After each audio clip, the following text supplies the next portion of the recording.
শরীরে এখনো তেজ বেশি তো এই জন্য এত গরম গরম কথা। তোমার তেজ একটু কমায় দেই।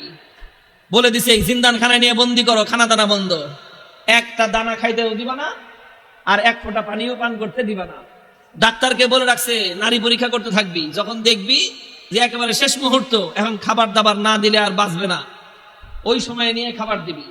খাবারটা কি দিবি সেটাও ঠিক করে দিছে।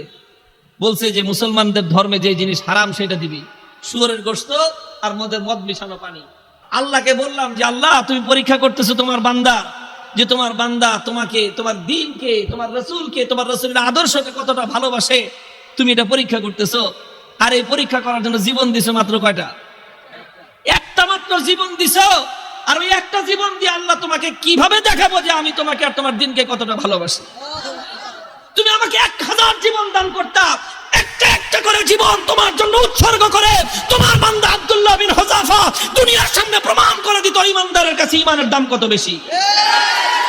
উলামায়ে কেরাম, আহলে হক, হকের ঝান্ডাবাহীরা যদি হকের উপর অটল আর মজবুত থাকে, আল্লাহর পক্ষ থেকে সাহায্য আসে, প্রতিপক্ষ মাথা নত করতে বাধ্য হয়। সাহাবী যুগের ছোট্ট একটা ঘটনার উদ্ধৃতি দিই।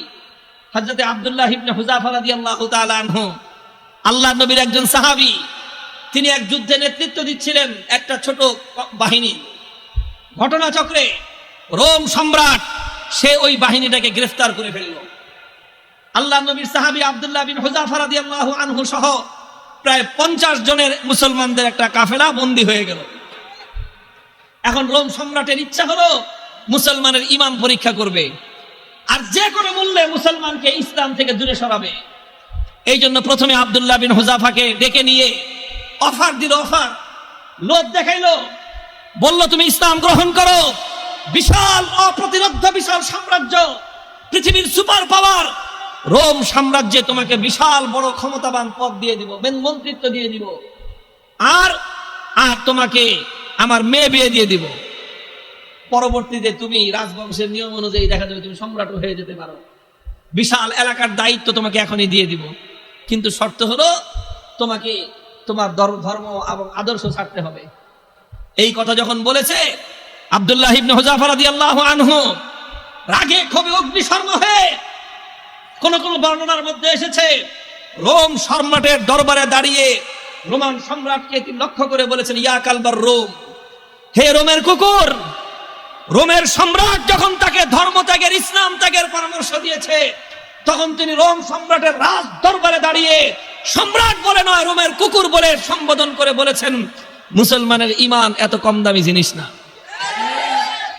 সম্রাট মনে করলো শরীরে এখনো তেজ বেশি তো এই জন্য এত গরম গরম কথা, এত গরম গরম কথা, তোমার তেজ একটু কমায় দেই।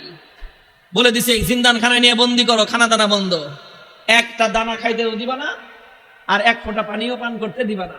ডাক্তারকে বলে রাখছে নারী পরীক্ষা করতে থাকবি, যখন দেখবি যে একেবারে শেষ মুহূর্ত, এখন খাবার দাবার না দিলে আর বাঁচবে না, ওই সময় নিয়ে খাবার দিবি। খাবারটা কি দিবি সেটাও ঠিক করে দিছে। বলছে যে মুসলমানদের ধর্মে যে জিনিস হারাম সেটা দিবি, শুয়োরের গোশত আর মদ মিশানো পানি। ঠিক তাই হয়েছে। আব্দুল্লাহ বিন হুযাফা সহ না খেতে খেতে যখন মরণাপন্ন প্রায়, তখন একেবারে জীবন বাঁচানোর জন্য তাদেরকে খাবার দেওয়া হয়েছে। খাবার কি? শুয়োরের গোশত আর মদ মিশানো পানি। আব্দুল্লাহ বিন হুযাফা রাদিয়াল্লাহু আনহু চিন্তা করলেন, শরীয়তের মাসলা অনুযায়ী এই পরিবেশে জীবন বাঁচানোর জন্য সামান্য পরিমাণ শুয়োরের গোশত খাওয়া যায়, জীবন বাঁচানোর জন্য। এটা তো আছে, ইল্লা ফামান ইসতুররা ফি মাখমাসাতিন গায়রা মুতাজানিফিন লিইসমিন ফাইন্নাল্লাহা গফুরুর রহিম।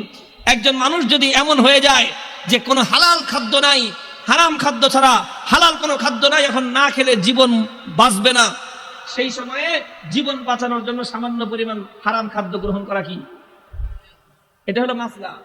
কিন্তু উনি চিন্তা করলেন এখন তো শুধু হালাল হারামের প্রশ্ন না, এখন প্রশ্ন হলো মুসলমানের ইমানের আত্মমর্যাদা বোধের প্রশ্ন। আজকে যদি আমি হারাম খাবার খাই, তাহলে রোম সম্রাট বলবে দেখছি মুসলমানের ইমানের শক্তি কত দূর। এই সময় মাসলা ভিন্ন। এরকম পরিস্থিতি যদি কারো হয় তাহলে মাসলা ভিন্ন। খাবার খাওয়া হালাল জীবন বাঁচানোর জন্য, এটা যেরকম মাসলা, আর কেউ যদি হারাম খাবার না খেয়ে মৃত্যুকে আলিঙ্গন করে নেয়, তাহলে সেই মৃত্যু হলো আফজালুস শাহাদা, সর্বশ্রেষ্ঠ শহীদি মরণ। আব্দুল্লাহ বিন হুযাফা চিন্তা করলেন এখন মাসলা দুইটা আছে, একটা হলো ফাঁক ফোকরের রাস্তা, আমি এখন হারাম খেয়ে জীবন বাঁচাতে পারি, আর একটা মাসলা কি, আমি যদি আমার জীবনকে উৎসর্গ করে দেই আমার একজনের জীবন যাবে, কিন্তু কিয়ামত পর্যন্তের জন্য রোম সম্রাটের দরবারে ইসলামের ঝান্ডা সমুন্নত হয়ে যাবে। সম্রাট বলবে যে মুসলমানের ঈমান বাপরে বাপ, জীবন যেতে পারে কিন্তু মুসলমান ইসলামের গৌরব ভুলুণ্ঠিত হতে দেয় না। তিনি খান নাই, লাথি মারছেন একটা, এক লাথিতে সমস্ত শুয়োরের গোশত আর মদের পাত্রগুলো ভেঙ্গে চূর্ণ বিচূর্ণ হয়ে গেছে। এখন সম্রাট ডাক্তার কিরে তুই না করলি জীবন বলে বাঁচবে না, তেজ দিকে এখন অত, ডাক্তার কয় আমাদের ডাক্তারি মতে তো এত তেজ থাকার কথা না, এটা তো ডাক্তারি মতের তেজ না, এটা তো ইমানি তেজ। এই তেজ এটা শরীরের তেজ না, এটা রূহের তেজ, এটা শরীরের শক্তি না, এটা আত্মার শক্তি। যে ইমানদার আল্লাহর ঈমান, আল্লাহর উপর আস্থা এবং ভরসাকে দুনিয়াদারদের সামনে মাথা উঁচু করে দাঁড় করাবার চেষ্টা করে, আল্লাহ পাক তার আত্মার মধ্যে অফুরন্ত শক্তি দান করেন। আব্দুল্লাহ বিন হুযাফা যখন এটা করলেন, এবার রোম সম্রাট বলে যে দুইবার খেললাম, দোনো খেলায় হারছি। দুইবার হলো না, প্রথমবার লোভ দিছে, জিতছে না হারছে, দ্বিতীয়বার খাওয়ান দাওয়ান বন্ধ করে টাইট দিছে, জিতছে না হারছে। এবার ফাইনাল খেলা, খেলা হবে কি খেলা, ফাইনাল খেলা হবে কার সাথে, এদের সাথে তো খেলা শেষ করে দিয়ে আসছি তার এলাকায় গিয়ে।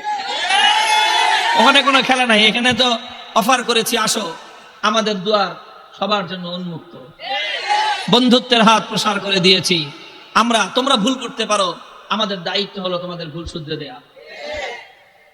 রোম সম্রাটের সাথে খেলা হবে আব্দুল্লাহ বিন হুযাফার, একজন হলো সম্রাট আর একজন তার একজন বন্দী, তার জিন্দানখানার কয়েদি আর একজন সম্রাট, খেলা হচ্ছে ফাইনাল খেলা। রোম সম্রাট বলল এবার একদম দেখবো চূড়ান্ত যে ইমানের তেজ কোন পর্যন্ত হয়। যতজন বন্দী বিশাল বিশাল ড্যাগের মধ্যে পানি গরম করছে, ফুটন্ত গরম দাউ দাউ লেলিহান শিকার আগুন, সেই আগুনের মধ্যে ড্যাগ বসাইছে, বিশাল বিশাল ড্যাগ, খাজা বাবার ড্যাগের মতো। খাজা বাবার ড্যাগ দেখছেন, বাংলাদেশে আছে শাহজালালের মাজারে ড্যাগ একটা আছে, ওটার মধ্যে বালতি নিয়ে নামে একজন সঙ্গ লাগায়া খিচুড়ি উঠাইতে, দেখেন নাই? এরকম বিশাল ড্যাগ, একটা মানুষ যেন আপাত মস্তক সেই ড্যাগের মধ্যে ডুবে যেতে পারে, এত বড় বড় ড্যাগ বানাইছে। ড্যাগ বানায় তারপরে লাকড়ি দিয়ে লেলিহান শিকার আগুন জ্বালাইছে, সে আগুন জ্বালায় তারপরে এই তো পানি দিয়ে ভরে দিছে। পানি যখন টকবক টকবক করতেছে, এবার আব্দুল্লাহ বিন হুযাফা সহ তার সমস্ত বন্দীদেরকে ডেকে আনছে, ডেকে এনে বলছে আব্দুল্লাহ বিন হুযাফা এবার তোমার সাথে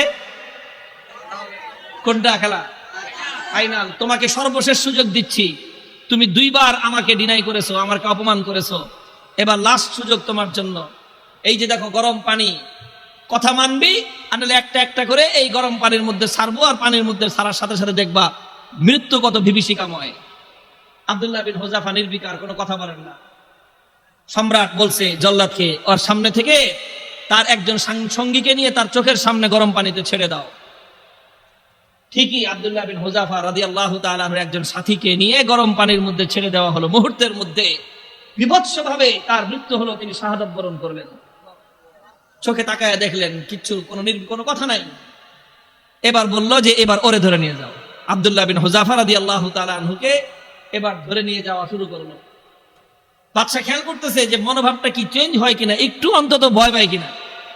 একটু ভয় পাইলেও মনে করবে যে যাক কোন রকম মর্যাদাটা রক্ষা পাইছে, ফাইনাল খেলা ড্র ঘোষণা করে দেওয়ার একটা ধান্দা খুঁজতেছে। যখন আব্দুল্লাহ বিন হুযাফাকে নিয়ে যাওয়া হচ্ছে, ইতিহাসের কিতাবগুলোর মধ্যে লেখা হয় ওনার চোখ দিয়ে দর দর করে পানি পড়তে আরম্ভ করলো। তো বাদশা মনে করছে কাম হয়েছে, মনে হয় কাজ হয়েছে, মনে হয় ভয় পাইছে। এবার ডাক দিছে, এই ফিরে আনো ফিরে আনো। জিজ্ঞেস করতেছে কি ব্যাপার, ভয় পাইছো? যদি ভয় পেয়ে থাকো সারেন্ডার করো, এখনো তোমার জন্য সে আমার অফার অব্যাহত আছে, তুমি তোমার ধর্ম ছেড়ে আমাদের দলে যোগ দাও, সঙ্গে সঙ্গে আমি তোমাকে রোম সাম্রাজ্যের বিশাল ক্ষমতাবান পদ দিব তোমাকে। আর যদি না মানো তাহলে তোমাকে কিন্তু খালি চোখের পানি দেখে আমি ছাড়বো না, তোমাকে গরম পানির মধ্যে নিক্ষেপ করে নির্মম ভাবে তোমাকে হত্যা করব। আব্দুল্লাহ বিন হুযাফা বলেন, কারে তুমি কি মনে করছো? মনে করছো এই মৃত্যু দেখে ভয় পেয়েছি? না না, তোমার এই মৃত্যুর এই বিভীষিকা দেখে আমি ভয় পাইনি। তাহলে কান্দো কেন? পরে কান্দি, চোখের আমারে পানি, হে রোম সম্রাট, তোমাকে দেখাবার জন্য নয়, আমার চোখের অশ্রু তো দুনিয়ার কোন মানুষকে দেখাবার জন্য নয়, আমি আমার জীবন সায়ান্নে মৃত্যুর মুখোমুখি দাঁড়িয়ে আমার রব্বুল আলামিনকে দেখানোর জন্য দুফোঁটা ও তপ্ত অশ্রুর নজরানা তার কদমে পেশ করলাম।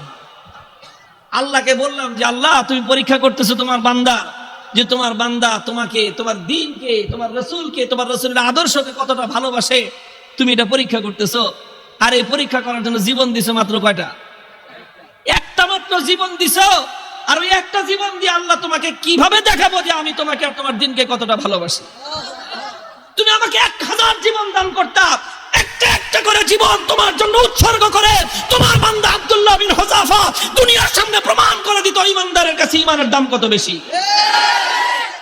তো এই জন্য কান্দি বেটা, আহম্মদ জানি কথা। তুই মনে করছিস যে মুসলমান জীবনের মায়ায় কান্দে? আরে মুসলমান তো বিশ্বাস করে যে যতদিন বেঁচে আছি ততদিন কষ্টে আছি, আল্লাহর জন্য জীবন দিব আর জান্নাতে যাব। কি বলেন? সন্দেহ আছে? আল্লাহর জন্য জীবন দেওয়ার মধ্যে আর জান্নাতের মধ্যখানে কোনো দূরত্ব নাই, কোনো দূরত্ব নাই। তুমি জীবন দিবা আল্লাহর জন্য আর জান্নাতে যাবা। তাহলে ভয় কারে দেখাও মিয়া? আমার কাছে একটা জিনিসই আমার বুঝে আসছে যে বেটা, তোমরা যদি বাতিলের উপর থেকে নমনীয় না হতে পারো, আমি হকের উপর থেকে নমনীয় কোন দুঃখে হব? হযরত ওমরের থিওরি ছিল যে আলাইসা কাতলাহুম ফিন্নার ওয়া কাতলানা ফিল জান্নাহ। হযরত ওমর রাগে ক্ষোভে হুজুর সাল্লাল্লাহু আলাইহি ওয়াসাল্লাম এসে বলতেছে যে হুজুর, আচ্ছা কোন তো থিওরিটা এটা কিনা যে বেঈমানরা মরলে জাহান্নামে যাবে, ঈমানদাররা মরলে জান্নাতে যাবে, কথা ঠিক আছে না হুজুর? হযরত ওমর যখন এই কথাটা হুজুর কয়, হয় তোমার কথাটা তো ঠিকই আছে, যে ওরা মরলে জাহান্নাম, আমরা মরলে জান্নাত। কয় হুজুর, তাইলে আবার 3 নম্বর কথা কি? ফালামা নুতি হাযিহিদ দানিয়াতা ফি দীনিনা। বেঈমান যদি নমনীয় না হতে পারে, মরলে জাহান্নামে যাবে, তাহলে আমি মরলে জান্নাতে যাব, আমি নমনীয় হব কেন?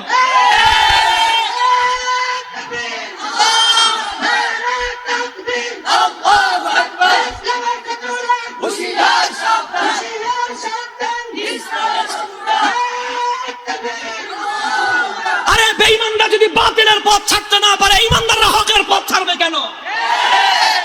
কথার মধ্যে কোনো ভেজাল আছে? হিসাব কিতাব তো ক্লিয়ার, কথা তো পরিষ্কার এখানে, যে এখানে নমনীয় তো তোমাকে হতে হবে, আমি কেন নমনীয় হব? যেখানে তুমি বাতিলের উপর, আমি হকের উপর, তুমি বদ্দিনের উপর, আমি দ্বীনের উপর, তুমি কোরআনের বিপক্ষে, আমি যখন কোরআনের পক্ষে, নমনীয় তোমাকেই হতে হবে, আমার নমনীয় হওয়ার কোনো স্কোপ নাই। হযরত আব্দুল্লাহ বিন হুযাফা রাদিয়াল্লাহু তাআলা আনহু যখন এই কথা বললেন, আরে বেটা, জীবন তো একটা আছে দেখে একটা দিতেছি, জীবনে 1000টা থাকলে 1000টা দিয়ে প্রমাণ করতাম যে ইসলাম এবং ঈমানের দাম কত। এই কথা যখন বলছে, তখন বাদশা কয় যে এটা তো মানুষ না, মানুষ কি এরকম হয় নাকি? আরে মৃত্যুর মুখোমুখি দাঁড়িয়ে মৃত্যুকে আলিঙ্গন করার জন্য পাগল, কয় জীবন একটা আছে দেখে একটা দিতেছি, 1000টা থাকলে 1000টা দিতাম। এখন তো দিলের মধ্যে ভয় ঢুকে গেছে। আল্লাহ পাক রব্বুল আলামিনের পক্ষ থেকে সাহায্য আর নুসরত আসা শুরু হয়ে গেছে। আল্লাহ পাক বাতিলের অন্তরের মধ্যে ভয় এবং ভীতির সঞ্চার করে দিয়েছেন। এখন বাদশা মনে করা শুরু করছে যে এটা মানুষ না, এটা অন্য কিছু, এটা অন্য কিছু হবে। এখন ওরে যদি আমি শাস্তি দেই, মারি, তাহলে আমি নির্বংশ হয়ে যাব, এরকম একটা ভয় ওর মনের মধ্যে আসছে। এখন চিন্তা করতেছে, এখন ছাইরা দে মা, ভিক্ষা চাই না, এই অবস্থা হয়েছে। এখন সে রাস্তা খুঁজতেছে যে কেমনে এখন এর থেকে বাইচা আসা যায়। এখন যদি আব্দুল্লাহ বিন হুযাফাকে এমনি মুক্তি দিয়ে দেয়, নিজের মান মর্যাদা যা আছে, প্রেস্টিজ সব বেলুনের মতো ফুটো হয়ে যাবে। এখন বলে যে ঠিক আছে, ঠিক আছে, তোমার কিচ্ছু করা লাগবে না, ঈমান ছাড়া লাগবে না, ইসলাম ছাড়া লাগবে না, কোনো কিছু করা লাগবে না, তুমি শুধু একটা কাজ করো, আমার কপালের মধ্যে একটা চুমা দিয়ে দাও, তোমাকে ছেড়ে দিব। আব্দুল্লাহ বিন হুযাফা বলেন, শুধু আমাকে একা ছাড়বা না, আমার 50 জন সাথী সঙ্গী সবাইকে ছাড়বা। না, খালি 50 জন না, তুমি যদি আরো নাম কর, সব ছেড়ে দিবে। তিনি চিন্তা করেন, আল্লাহর পক্ষ থেকে নুসরত আসছে, আল্লাহর পক্ষ থেকে সাহায্য এসেছে। আল্লাহ পাক একজন বন্দির সামনে একটা সম্রাটের মাথা নত করে দিয়েছেন। কুদরত কার হাতে? ফাইনাল খেলায় জিতছে কে? কে জিতছে? হযরতে রাসূলের সাহাবী জিতেছেন, সম্রাট পরাভূত হয়ে গেছে। কথা বলেন ঠিক না বেঠিক? তিনি চিন্তা করলেন যে আমার একটা কাজ, এই কাজের দ্বারা তো ইসলামের গৌরব নষ্ট হবে না, আর সঙ্গী সাথীদের জীবন বেঁচে যাবে। ঠিক আছে, তাও ওরা আত্মমর্যাদা এতটা বেশি যে সরাসরি কাফেরের কপালে চুম্বন দিবেন, আত্মমর্যাদায় বেঁধেছে, কাফেরের কপালে নিজের পাঞ্জাবির আস্তিন রাখছেন, আস্তিন দেখে নিজের পাঞ্জাবির হাতের উপর চুম্বন করেছেন। বাদশা করে যেমনি হোক সম্মানটা তো বাচ্চা আমার কোন রকম তো বাচ্চে। আমি খালি বলতে পারলাম যে না না না আমি হারি নাই, হুযায়ফার সাথে আমার একটা মিউচুয়াল আন্ডারস্ট্যান্ডিং হয়েছে, সেইভাবে কাম হয়েছে। বাস সব বন্দীদেরকে মুক্তি দিয়ে দিয়েছেন। এই খবর যখন খলিফা ওমর ফারুক রাদিয়াল্লাহু তাআলা আনহুর কাছে গেছে, তিনি সাহাবায়ে কেরাম বড় বড় সাহাবীদেরকে নিয়ে অগ্রসর হয়ে আসছেন যে আব্দুল্লাহ বিন হুযাফাকে সংবর্ধনা দেওয়ার জন্য, যে আব্দুল্লাহ বিন হুযাফা তুমি এবং তোমার 50 জন সঙ্গী আজ রোম সম্রাটের দরবারে আল্লাহর দ্বীনের ঝান্ডা যেভাবে সমুন্নত করেছো, আল্লাহর দ্বীনের গৌরব, মুসলিম জাতির মর্যাদা সমুন্নত করেছো, গোটা মুসলিম উম্মার দায়িত্ব আর কর্তব্য হয়েছে এখন তোমাকে সম্মান জানানো। এই জন্য আমি স্বয়ং খলিফা তোমাকে ইস্তেকবালের জন্য সামনে অগ্রসর হয়ে আসছি। মুহতারাম হাজিরিন, উলামায়ে কেরামকে বলি আর আলেমদের সাথে যারা আছেন তাদেরকে বলি, হকের উপর অটল থাকতে হবে। জীবন যাওয়া না যাওয়াটা বড় প্রশ্ন নয়, বড় প্রশ্ন হলো আমার জীবনটা হকের পথে গেল কিনা। জীবনের শেষ মুহূর্ত পর্যন্ত ইসলামকে, আল্লাহর দ্বীনকে বিক্রি করে ব্যক্তিগত স্বার্থ উদ্ধার করা যাবে না।